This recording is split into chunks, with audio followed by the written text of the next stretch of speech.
뭐 직장 생활을 해봤자 제가 뭐 한 군데밖에 안 다녀봐서, 그리고 좀 약간 특수성이 있는 광고 대행사니까 뭐 나름 뭐 크리에이티브 하거나 뭐 커뮤니케이션이나 이런 쪽이잖아요. 그래서 그쪽에서 일을 잘하려면 이런 덕목? 그냥 개인적으로 정리한 게 그런 거예요.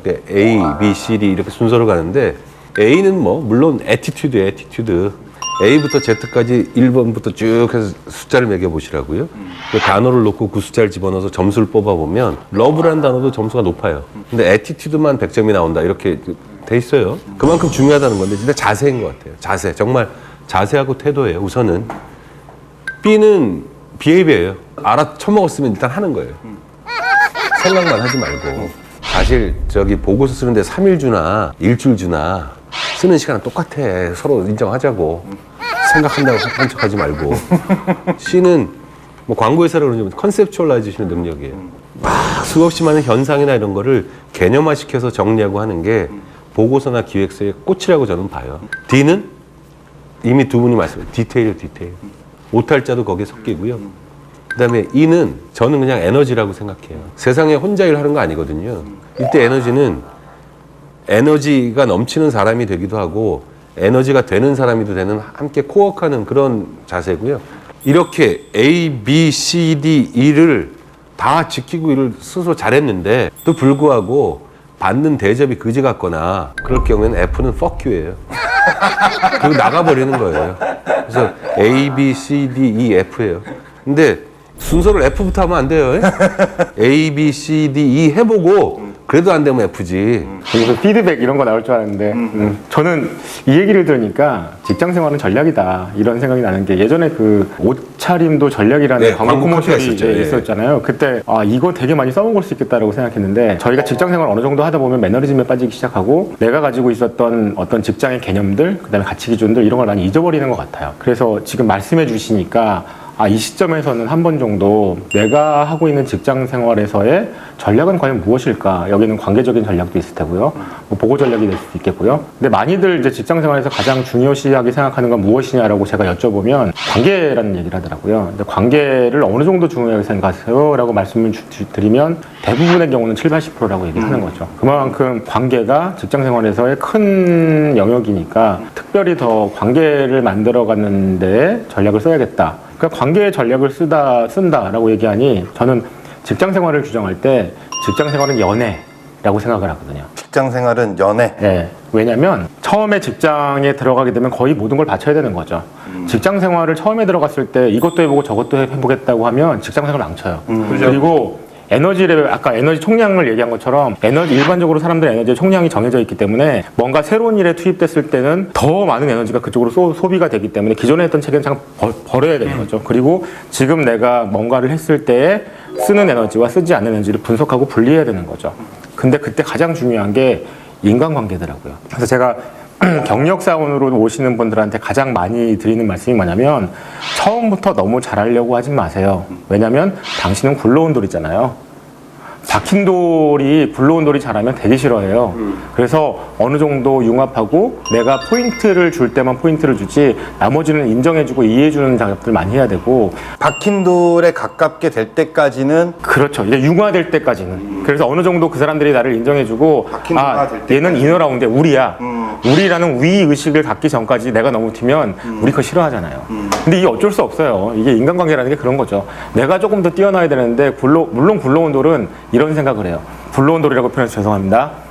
굴러온 돌은 빨리 보여주고 싶죠. 왜? 내가 여기서 빨리 펑셔닝하게 일을 해야 나 인정받는다고 생각하는 거예요. 근데 그 인정받음에 있어서 가장 먼저 중요시하게 될 게 관계. 관계가 어느 정도 안정이 되면 이너라운드에 들어오게 되면 그다음부터는 가드가 해제되거든요. 그래서 그런 전략들을 많이 짜는 게 중요하지 않나. 그래서 이제 굴러온 돌, 굴러오지 않는 돌, 관계적인 전략 외에 기존의 직장 생활도 열심히 하셨던 분들 중에도 이제는 한 번 정도는 다시 한번 내 전략이 무엇인지, 그게 뭐 애티튜드가 될 수도 있고요, 관계가 될 수도 있고요, 보고서가 될 수도 있고요, 아니면 어느 프로젝트에서 내가 뭔가를 더 집중할 것인가 라는 것들에 대한 조금 더 신경을 써주시면 직장 생활을 좀 더 편안하게, 아니면 또 전략적으로 할 수 있지 않을까 생각이 들어요. 사람 관계 정말 중요하고, 누가 쓴 글에서 나이 먹어서 알았다, 일은 내가 하는 게 아니라 관계가 한다라고 쓴 글을 봤어요. 그때 제가 그냥 제 식대로 해석한 건 뭐냐면, 일 잘하는 직장인의 생각은 일은 내가 하는 거예요. 사업가의 마인드는 일은 사람이 한다요. 내가 직접 하는 게 아니라 내가 아는 관계, 네트워크. 개인적인 고민인데 저는 정말 매니지먼트를 잘하는 사장이 있었으면 저는 사업가 마인드가 없는 사람인 거예요. 근데 저는 일은 잘하는 거예요. 그럼 뭐냐면 매니지먼트 잘하는 사장 밑에서 프로젝트 잘 수행하는 실장 정도면 딱 좋았을 건데 것 같다. 황영 스스로 보시기에. 그런 이제 관계 말씀하시니까 내가 다 아는 게 직성이 풀리는 게 아직 이 나이 돼도 못 고치거든요. 그거는 성격 탓이기도 하고 습관 탓인지 모르겠는데 잘 안 고쳐져요. 위임이 안 돼요. 하고 싶은 말이 있습니다. 역할과 롤에 따라서 저희가 롤에 따라서 시프트를 하잖아요. 그래서 사회 초년생일 때는 무조건 일을 열심히 해야 되는 거죠. 내 의견보다는 몰라 요즘은 또 바뀌었는지 모르겠는데 어쨌든 그럼에도 불구하고 아직까지 뭔가를 매니지먼트 할 수 있는 상황이 아니기 때문에 주는 거에 대해서 열심히 해야 되는 거. 과차장급이 되면 이제 간부가 되면서 일을 잘 매니지먼트 할 수 있는 능력들을 키우는 거. 그다음에 보고 잘하는 거. 부장급이 되면 이제 관리죠.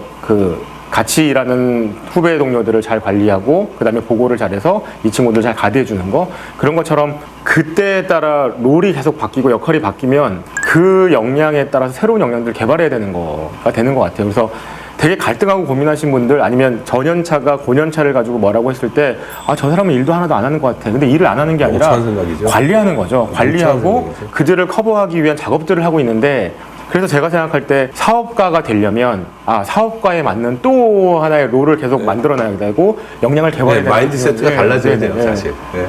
그 황박이 얘기하고 황영이 말씀하신 거 보면 그런 게 있어요. 제가 하는 얘기가 있는데 피가 더우면 오래 못 버틴다고.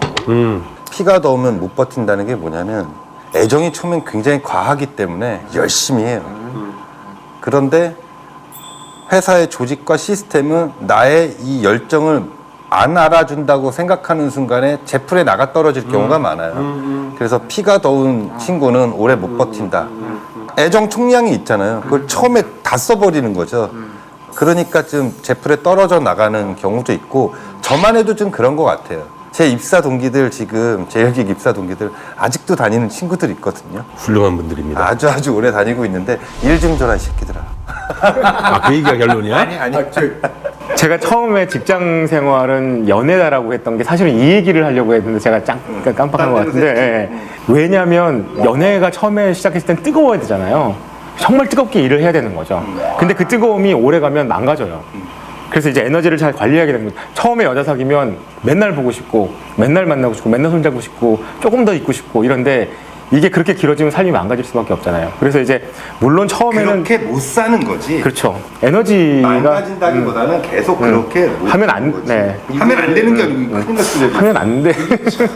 고민되는 지점이 이런 거예요. 마케팅에서 얘기하는 태도와 행동이 있어요. 좋아한다, 싫어한다, 산다, 안 산다. 이 소비자가 우리 브랜드를 좋아하면 살 거라는 전제를 놓고 많은 커뮤니케이션 활동을 하는 거죠. 그게 광고예요. 아주 무식하게 얘기하면 선호도를 높여서 구매를 촉발시킨다잖아요. 사랑하니까 섹스한다잖아요. 근데 사람은 태도와 행동이 일관성을 유지하는 경향은 있습니다만 그게 없어질 때 인지부자 상태에 들어갑니다만 사실은 행동의 원인이 꼭 태도이거나 이게 선우나 인과관계가 아닐 때가 많이 있어요. 그럴 때는 있죠. 뭐 성인들이 있을 테니까 사랑하니까 섹스했다고 하지만 그 사랑하는 감정 태도가 별거 아닌데 하고 나서 좋아질 수 있어요. 그렇죠. 그래서 세일즈 프로모션은 광고와는 다르게 행동을 직접적으로 촉발하는 거예요. 그죠? 테라 처음 마셨는데 마셔봤더니 좋던데?